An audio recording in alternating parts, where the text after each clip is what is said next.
ప్రజా యుద్ధ నౌక గద్దర్ 78వ జయంతిని పురస్కరించుకొని గట్టు బాలకృష్ణ, గట్టు మహిపాల్, సీనియర్ జర్నలిస్ట్ చందర్, భాగ్యరాజ్ ఆధ్వర్యంలో బడంగ్పేట్లో ఘనంగా వేడుకలు నిర్వహించారు. ఈ కార్యక్రమానికి ముఖ్య అతిథిగా గ్రేటర్ హైదరాబాద్ మాల సంఘాల జేఏసీ చైర్మన్ పేర బాలకిషన్ హాజరయ్యారు. దళిత సంఘాల నాయకులతో కలిసి బడంగ్పేట్ చౌరస్తా నుంచి బడంగ్పేట్ అంబేద్కర్ విగ్రహం వరకు ర్యాలీ చేపట్టి గద్దర్ చిత్రపటానికి పూలమాలలు వేసి నివాళులర్పించారు. ఈ సందర్భంగా వారు మాట్లాడుతూ బడుగు బలహీన వర్గాల సమస్యల సాధనకే గద్దర్ చేసిన కృషిని కొనియాడారు. గద్దర్ ఆశయ సాధనకే ప్రతి ఒక్కరూ నడుం బిగించాలని పిలుపునిచ్చారు. ఈ కార్యక్రమంలో తెలంగాణ జర్నలిస్టుల సంఘం నాయకులు బిరుదు చందర్, ఆంజనేయులు, ప్రమోద్, సిపిఎం పార్టీ నాయకులు దాసరి బాబు, ఇందిరా, అరుణ, కాంగ్రెస్ పార్టీ నాయకులు తదితరులు పెద్ద ఎత్తున పాల్గొన్నారు.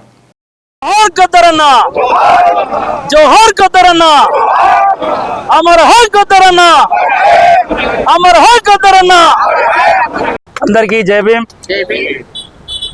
ఈరోజు మరి తాడిత పీడిత అనగదొక్కబడిన వర్గాల కోసం మరి అనేక విధాలుగా అనేక రకాలుగా పోరాడినటువంటి ప్రజా యుద్ధ నౌక గద్దరన్న గారి జయంతి సందర్భంగా మరి మహేశ్వరం నియోజకవర్గం పరిధిలో ఉన్నటువంటి బాలాపూర్ మండల కార్యాలయం దగ్గర మనం అంబేద్కర్ విగ్రహం దగ్గర గద్దరన్న జయంతి ఉత్సవాలు చేసుకుంటా ఉన్నాం. ఈ ఉత్సవాలను ఏర్పాటు చేసినటువంటి నిర్వాహకులందరికీ కూడా పేరు పేరున జైబులు తెలియజేస్తా ఉన్నాను. సోదరులారా, ఈరోజు మీ అందరికీ కూడా తెలుసు మరి గద్దరన్న ఎన్ని కష్టాలు పడ్డాడు, గద్దరన్న ఎన్ని అవమానాలు ఎదుర్కొన్నాడు, గద్దరన్న ఎన్నిసార్లు తన ప్రాణాన్ని మరి మనందరి సహకారంతో కాపాడుకున్నాడు, ఎవరి కోసం చేసినాడు ఇవన్నీ కూడా. మరి గద్దరన్న గారు ఆ రోజు ఉన్నటువంటి పరిస్థితిలో ఆయన కూడా మంచిగా ఇంజనీరింగ్ చదువుకున్నటువంటి విద్యార్థి, చదువుకుంటే పాటికి ఏ సిఈగానో ఎస్సీగానో ఉండి రిటైర్ అయిపోయే వయసు, మంచి భవిష్యత్తు ఉన్నటువంటి పదవి ఉండే ఆ రోజు. కానీ నేను ఒక్కనే చదువుకోవడం కాదు, బాబాసాహెబ్ తన పిల్లలను కూడా తన దేశంలో ఉన్నటువంటి అణగారిన వర్గాల కోసం ఏదైతే తన పిల్లలను కూడా చూసుకోకుండా ఈ దేశంలో ఇప్పటికీ మరి గుంతకు ఏదైతే మన బాలిస బతుకున్న వాళ్ళందరి విముక్తి కోసం అడుగుజాడలు నడిచినటువంటి గద్దరన్నను స్ఫూర్తిగా తీసుకొని మనం ఈరోజు ఇంతమంది కూడా జమైనాం. నిజంగా కూడా చాలా మంది రమ్మంటే ఎవరు కూడా రారు. నిజంగా గద్దరన్న జయంతి అనగానే అనేక విధాలుగా అనేక రకాలుగా అన్ని వర్గాలుగా మనలో మనకు ఎన్ని ఇబ్బందులు ఉన్నా, మనలో మనకు ఎన్ని వైషమ్యాలు ఉన్నా గద్దరన్న కోసం అందరూ వచ్చారు. మీ అందరికీ కూడా చేతులు జోడించి నమస్కారం తెలియజేస్తా ఉన్నాను. సోదరులారా, ఈరోజు పోరాడితే కొంత ఇబ్బంది జరుగుతుందేమో, కానీ భవిష్యత్తులో మన చరిత్ర ఎప్పటి కూడా ప్రజల్లో నిలిచిపోతుందనే మార్గాన్ని ఎంచుకున్నటువంటి పెద్దలు గద్దరన్న గారిని మనం ఆదర్శంగా తీసుకొని మరి చందర్ లాంటి వాళ్ళు నిజంగా కూడా నేను మరి ఎల్బీ నగర్లో అంబేద్కర్ జగజీవన్ రామ్ జయంతి ఉత్సవాల కమిటీ చైర్మన్గా ఉన్నప్పుడు మరి పెద్దలు మా జంగయ్య గారు మాకు గౌరవ అధ్యక్షుడు. మరి నన్ను బాగా జంగయ్య గారు ప్రోత్సహించినారు. ఆ రోజు జంగయ్య గారు అంటే మరి ఒక మంత్రి కన్నా కూడా ఎక్కువ స్థాయి ఉండేది. ఎల్బీ నగర్లో గుంటు జంగయ్య అంటే ఏమి కాకపోవచ్చు, కానీ ప్రజలకు నాయకుడు అయింది ఆయన.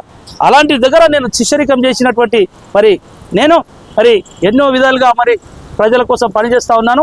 మరి మీ అందరికీ కూడా విజ్ఞప్తి చేస్తూ ఉన్నాను, ఏదైతే బడంగ్పేట చౌరస్తాలో బాలాపూర్ మండల ఆఫీస్ దగ్గర ఏర్పాటు చేసినటువంటి ఈ చక్కటి కార్యక్రమానికి వచ్చిన మీ అందరికీ కూడా గద్దరన్న జయంతి సందర్భంగా మనం అందరం కూడా పేద ప్రజల కోసం, మరి అణగారిన వర్గాల కోసం, అనగదొక్కబడిన వర్గాల కోసం, మరి పార్టీలకు అతీతంగా, మరి కులాలకు అతీతంగా మనం అందరం కూడా ఎవరికి అన్యాయం జరిగినా గద్దరన్నను ఆదర్శంగా స్ఫూర్తిగా తీసుకొని మా చందర్ లాంటి కూడా మనమంతా స్ఫూర్తిగా తీసుకొని మనమంతా పనిచేయాలని చెప్పి మీ అందరికీ కూడా చేతులు జోడించి మీ అందరికి జైబులు తెలియజేస్తా ఉన్నాను. అన్యాయాల కోసం పేద ప్రజలు, తాడిత పీడిత ప్రజలు, కార్మికులు, మహిళలు, శ్రామికులు, దళితులు అనేక రకాలుగా అంచబడుతున్నారని గద్దరన్న ఆ రోజు పెద్ద చదువులు చదివి ఉస్మానియా యూనివర్సిటీ లాంటి యూనివర్సిటీలలో ఇంజనీరింగ్ పూర్తి చేసుకొని బ్యాంకులో ఉద్యోగం వచ్చిన తర్వాత కూడా అప్పుడు జరుగుతున్న దళితుల మీద జరుగుతున్న అణగారిన వర్గాల మీద జరుగుతున్న అణచివేతను చూసి ఈ జాతికి విముక్తి లేదని చెప్పి వీళ్ళ మీద జరుగుతున్న దాడుల గురించి అనేక రకాలుగా జరుగుతున్న ఈ అవమానాలను భరించలేక ఆయన మెదక్ జిల్లా తుఫ్రాన్లో లక్ష్మమ్మ గుమ్మడి శేషయ్యలకు పుట్టిన అది ముద్దుబిడ్డ ఆయన ఈ ప్రపంచ కార్మికులు ఏకం కావాలని, ప్రపంచంలో ఉన్న పీడిత తాడిత ప్రజలు ఏకం కావాలని అనేక రకాలుగా పోరాటాలు చేశాడు. ఎవరి కోసం చేశాడంటే ఈ ఊరికి దూరంగా నెట్టిపోయబడ్డ దళిత జాతిని ఊరికి దూరంగా ఉంచడం, మూతికి ముంత ముద్దికి చీపురు కట్టి వీళ్ళను అవమానం చేస్తున్న వాటిని భరించలేక ఆ రోజు గద్దరన్న విప్లవ బాటలో ప్రయాణించాడు. విప్లవ బాటలో పట్టుకొని ఓ చేత పెన్ను ఓ చేత గన్ను పట్టుకొని ఈ జాతి విముక్తి కోసం, ఈ పేద ప్రజల విముక్తి కోసం పోరాటం చేసిన మహనీయుడు గద్దరన్న.